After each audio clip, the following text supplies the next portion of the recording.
For those of us who are in an upfront ministry like leading worship, it is so important for us to check ourselves, to remain humble, and not to think of ourselves more highly than we ought to think.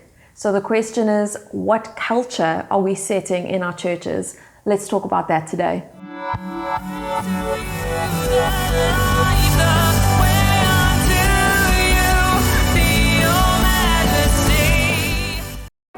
Hey YouTube family, welcome back to Nikki Carlton Music, and if you're new here, just welcome, make yourself at home, glad to have you here. If you love Jesus and music and combinations of the two, then you have come to the right place because that is what these videos are all about. Today I thought I would check in with you all because of a comment I made on my previous video, and that was about green rooms and why we should do away with them. I thought I would give you more understanding behind my thought process so that you can gain some insight yourself. Traditionally, a green room is a place where performers in a theatre would go and sit and relax and de-stress before they had to go onto stage. And it was also the place that they would go when they would come off stage in order to just refresh themselves before they might have to go into the next act or go and greet loyal fans outside. So a lot of what the concept of a green room is based on performance. When you're going to go and perform on a stage, you do need to go and clear your head and just get that time to really unwind and maybe go over your lines or go over the set list if you're going to be performing a gig. It's also a place where you can get together as a team and just discuss any changes that might be made. Maybe even in a church context, the team would go there and they would pray, maybe get something to drink just to refresh themselves before going on stage. But the problem I have with this is that when it comes to worship ministry, we are not there to perform. As much as it is a ministry that requires a degree of skill, it doesn't make us performers. We are not there as stars of the show who come out onto the stage, people get to see us perform, and then we disappear out of sight as the untouchables. I know we can take cues from Jesus, who, even though he is God, he still withdrew to quiet places in order to be refreshed by the Father and to spend time in prayer. However, when he performed the miracle of turning water into wine at the wedding, he was part of that wedding. He was there enjoying fellowship with people, and then he still performed a miracle and stayed participating in that wedding banquet. When he fed the 5,000, he was there amongst the people. And then he performed the miracle of multiplying the bread and the fish, and he sat there and he ate with the people.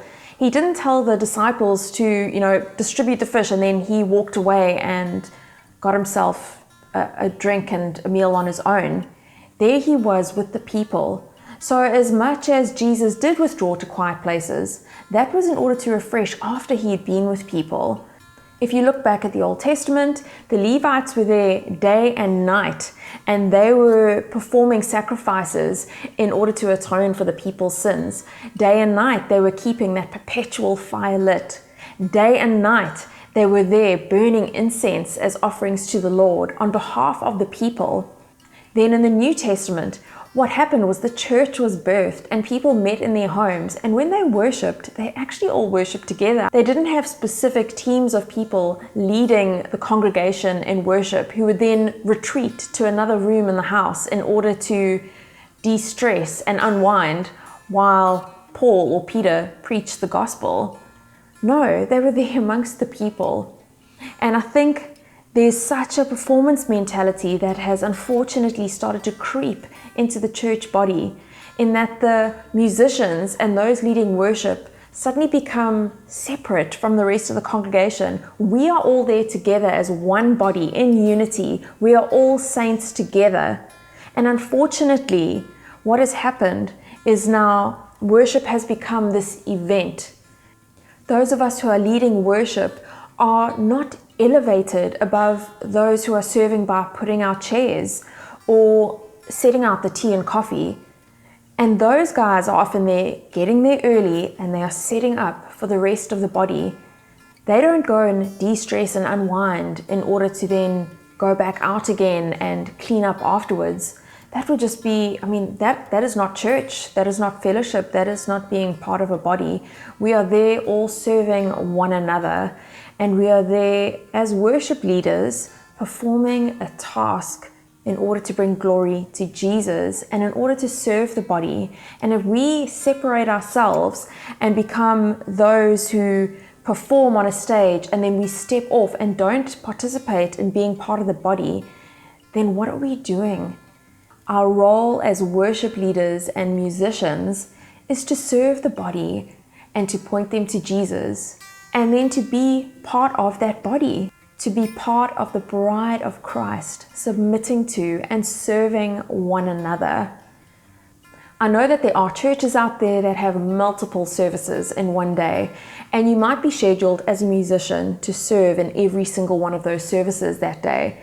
And then, yes, you might need to separate yourself just to refresh yourself so you're not wearing yourself out serving in every single one of those. But I must say that if the church is that large, that there are that many services, and the musicians are then so few that one person has to serve on multiple services in a day, I think there might be a bit of a problem with volunteers.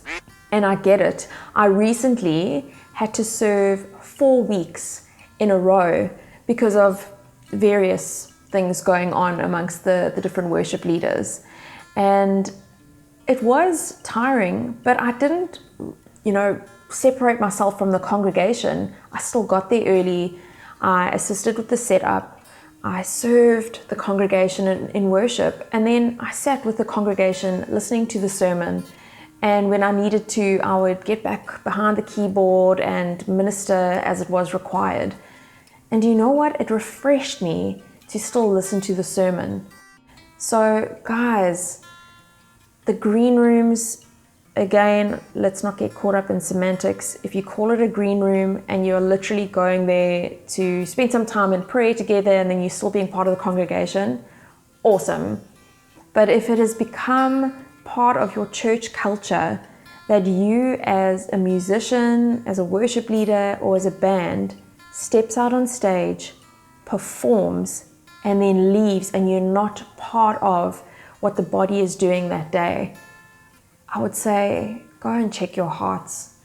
There are so many scriptures that I could bring in to support what I'm saying here, but I think as believers we need to search the scriptures for ourselves.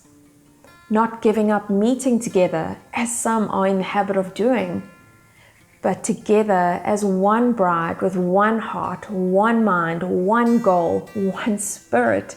We are serving Jesus together with the grace that we have been given, with the gift and the skill and the measure of faith that we have been given, and we are serving one another.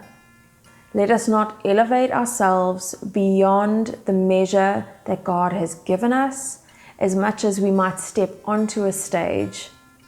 That is only in the physical. Before the Lord, we are all on level ground, one bride and one body, and every member as part of that body, all serving one another. I hope you enjoyed that, guys. If you have any questions or comments, please leave them in the comment section below. If you like this video, then give it a thumbs up. Don't forget to subscribe and hit the notification bell to never miss a future video. I hope to see you next time. Goodbye.